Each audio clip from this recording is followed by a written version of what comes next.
সে বহুদিন আগের কথা। তখন অযোধ্যায় রামায়ণ সাধুদের মেলা। সেবার চিত্রকূট থেকে এক ত্যাগী মহাত্মা এসেছেন। মুখে সুগম্ভীর ভাব, মাথায় জটা সাদা হয়ে গেছে, পরনে সাদা কাপড়, গলায় স্ফটিকের মালা, পায়ে কাঠের পাদুকা। সরয়ূ নদীর ধারে নিঃশব্দে বসে থাকেন। আসন ত্যাগ করে রাম দরবার বা কনক ভবনে রাম সীতার দর্শনেও যান না। মাঝে মাঝে ধুনি জেলে শুদ্ধ উচ্চারণে বেদ পাঠ করে আহুতি দেন। রাত্রে হঠাৎ লালা লালা বলে কাউকে ডাকেন, কথাও বলেন। কাছে গেলে দেখা যায় কোথায় কে, সাধু ধ্যানস্থ। অযোধ্যাবাসীরা খেয়াল করে সাধু ভিক্ষা নিতেও যান না, অথচ কোনো এক সময় কে যেন আটা সবজি ডাল রেখে যায়। তিনি খড়কুটো জেলে রুটি সবজি বানান, তারপর ওই নদীর ধারেই শুয়ে পড়েন। সাধুর চারিদিক ঘিরে গভীর গাম্ভীর্য। ঋষিতুল্য সেই মূর্তির ধারে কাছে যেতে সংকোচ বোধ করে লোকজন। রাম তা সাধুটি সরয়ূর ধারেই দিন কাটান। শুধু ভোরবেলায় নদীর ছলাৎ ছলাৎ শব্দের সঙ্গে তার গম্ভীর গলার সুর ভেসে আসে, যেন কাকে শিক্ষা দিচ্ছেন, পড়াচ্ছেন, উপদেশও করছেন।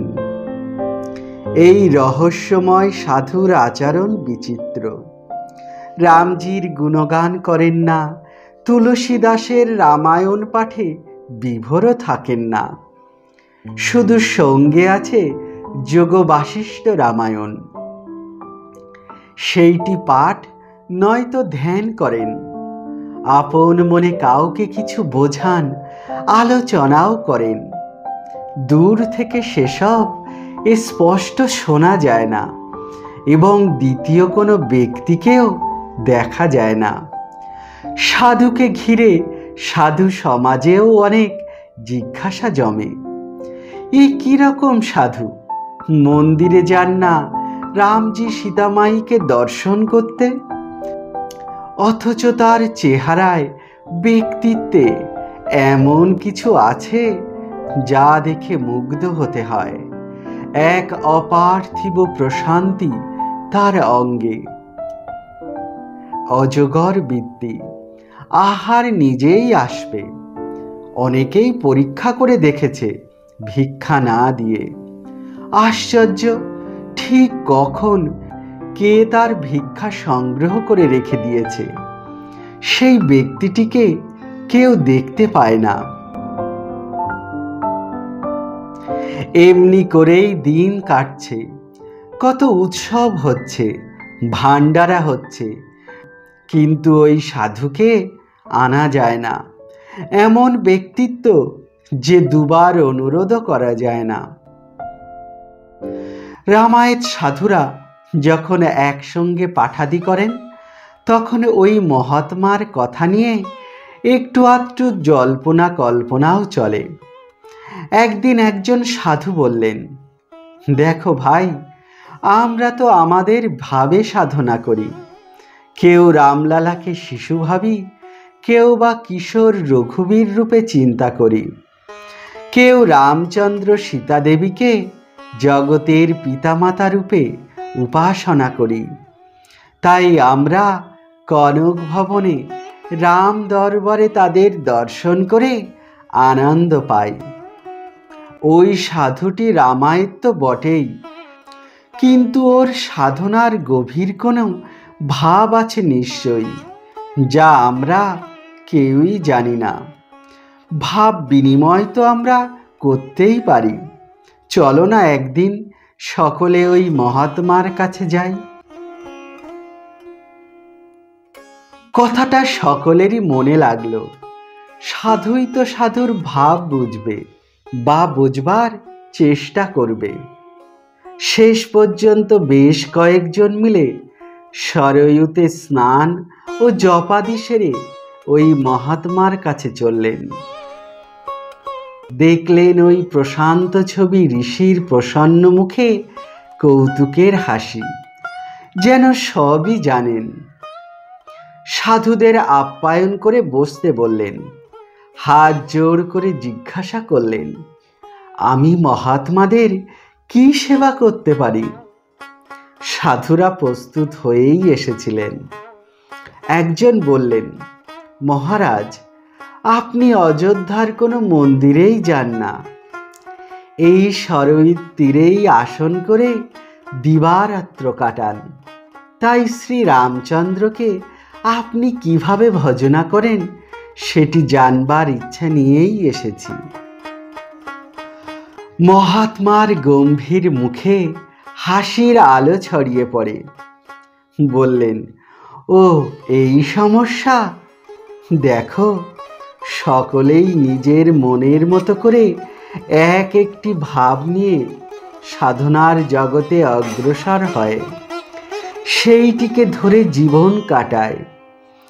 আমি ছোটবেলা থেকে বাবার কাছে এই যোগ বাশিষ্ঠের কথা শুনতাম। বশিষ্ঠ দেবের প্রতি অন্তরে গভীর আকর্ষণ বোধ করতাম। তারপর মনে মনে যেন তারই সঙ্গে আমার একাত্মবোধ হতে লাগলো। কি অদ্ভুত তার তপস্যা, চরিত্র বল আর গভীর প্রজ্ঞা! ফলে ওই বশিষ্ঠের মতো আমি আমার উপাস্য রামকে শিষ্য ভাবতে লাগলাম। মনে মনে তাকেই শাস্ত্র পড়াতাম, আলোচনা করতাম। কেমন যেন গুরু শিষ্যের সম্বন্ধ সুদৃঢ় হয়ে গেল সাধন জীবনে। তাই আজও আমার শাস্ত্রপাঠ, শাস্ত্র আলোচনা সবই ওই শিষ্যরূপী শ্রীরামের সঙ্গে। এই ভাব এখন এমনই অন্তরে গেঁথে গেছে যে মন্দিরে রাম সীতাকে দর্শন করতে যাবার কথা ভাবতেই পারি না। শিষ্য তার গুরু সন্নিধানে আনন্দেই থাকেন। এই হলো তোমাদের জিজ্ঞাসার উত্তর। সাধুরা এবার নিরুত্তর হয়ে গেলেন। এরকম ভাবের উপাসনার কথা তো তারা শোনেননি।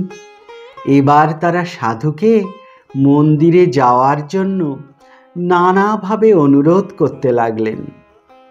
একজন বললেন, রামের বিবাহের পর কইকেয়ী সীতাকে কনক ভবন দিয়েছিলেন। সেখানে মা জানকী ও শ্রীরামের মূর্তি আছে, আছে রাম দরবার।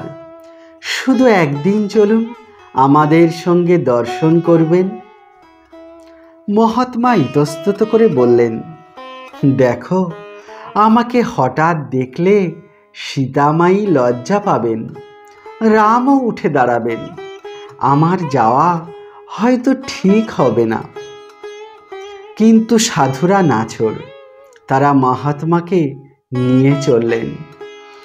তিনি কনক ভবনে প্রবেশ করতে সংকোচ করছেন, তবু সাধুরা ছাড়েন না। আশ্চর্য ব্যাপার, তিনি ঢুকতেই ঘরের পরিবেশ পাল্টে গেল। সাধুরা দেখলেন সীতা দেবীর মুকুট ছিটকে পড়ে গেল, ঘোমটা মুখের উপর নেমে এলো, আর রামচন্দ্রজি কি উঠে দাঁড়ালেন।